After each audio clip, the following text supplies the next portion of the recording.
Assalamualaikum warahmatullahi wabarakatuh. Perkenalkan, nama saya Maria Ulfa, kelas 11 MIPA 1 NIS 13074. Pada kesempatan ini saya akan mempresentasikan proses perumusan proklamasi kemerdekaan Indonesia. Assalamualaikum warahmatullahi wabarakatuh. Yang terhormat Bapak Guru Pembimbing mata pelajaran sejarah dan teman-teman sekalian, marilah kita panjatkan puji syukur kehadirat Allah Subhanahu wa Ta'ala karena atas kesempatannya kita dapat melakukan pembelajaran daring mengenai proses perumusan proklamasi kemerdekaan Indonesia. Salawat dan salam tidak lupa kita curahkan kepada junjungan Nabi besar Muhammad Sallallahu Alaihi Wasallam.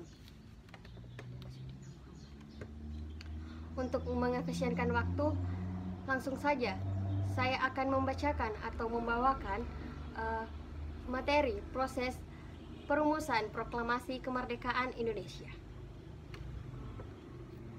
Nah, saya akan membacakan materi tentang proses perumusan proklamasi kemerdekaan Indonesia. Yang pertama yaitu peristiwa penculikan atau dikenal dengan peristiwa Ranges Dengklok.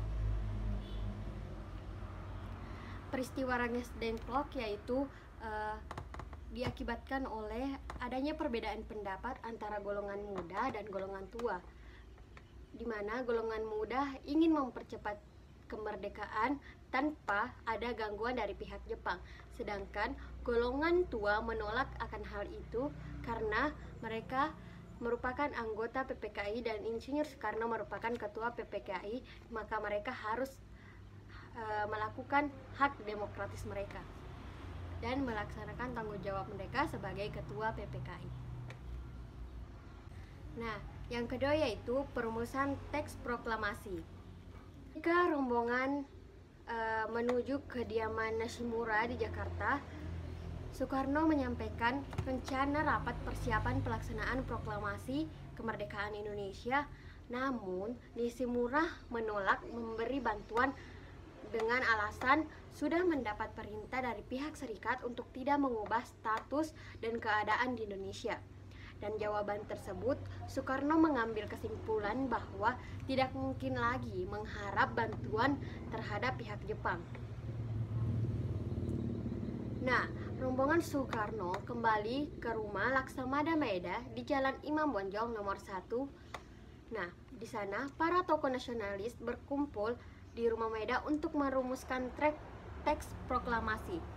Nah, di rumah Maeda hadir para anggota PPKI, para pemimpin pemuda dan para pemimpin pergerakan, dan beberapa anggota Shiosangi ini yang ada di Jakarta.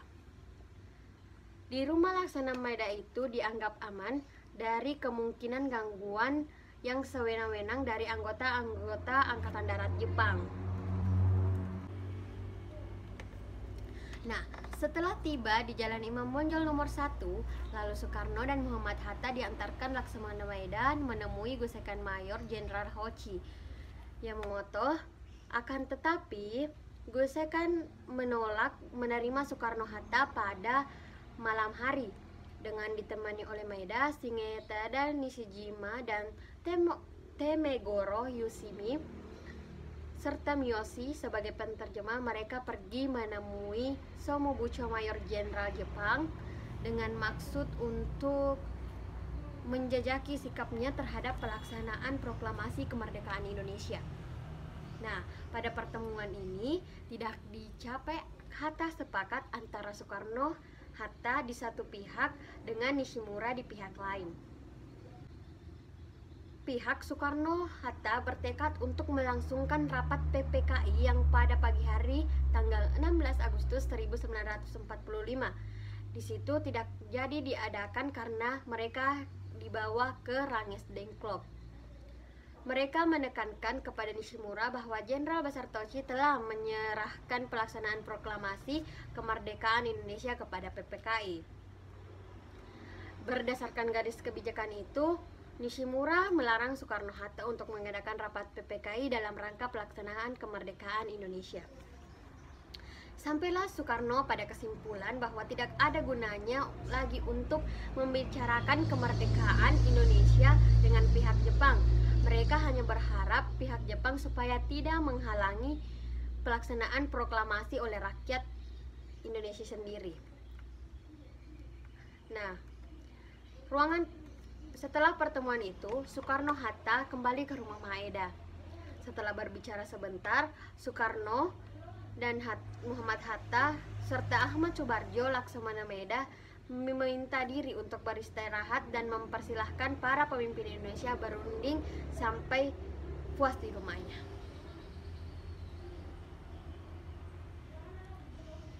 Nah, pada permusuhan ini Soekarno pertama kali mengatakan pernyataan proklamasi dan kemudian bertanya kepada Muhammad Hatta dan Ahmad Subarjo bagaimana bunyi rancangan pada draft pembukaan Undang-Undang Dasar. Kedua orang yang ditanya pun tidak ingat persis. Ahmad Subarjo kemudian menyampaikan kalimat, "Kami, bangsa Indonesia, dengan ini menyatakan kemerdekaan Indonesia." Muhammad Hatta menambahkan kalimat, "Hal-hal yang mengenai pemindahan kekuasaan dan lain-lain diselenggarakan dengan cara saksama dan dalam tempo yang sesingkat-singkatnya." Lalu Soekarno menuliskan, "Jakarta, 17/8/05, Wakil-Wakil Bangsa Indonesia," sebagai penutup. Nah, demikian pertemuan dini hari itu menghasilkan naskah proklamasi. Agar seluruh rakyat Indonesia mengetahuinya, naskah itu harus disebarluaskan. Timbullah persoalan tentang bagaimana cara naskah tersebut disebarluaskan ke seluruh Indonesia.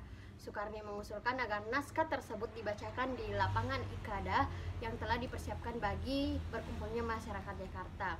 Namun, Soekarno tidak setuju karena tempat itu adalah tempat umum yang dapat memancing bentrokan antara rakyat dengan militer Jepang.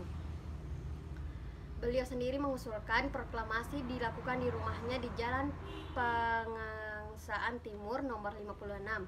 Usul tersebut disetujui dan naskah proklamasi kemerdekaan Indonesia dibacakan bersama Hatta di tempat itu pada hari Jumat tanggal 17 Agustus 1945 pukul 10 di tengah bulan Ramadan, bulan puasa.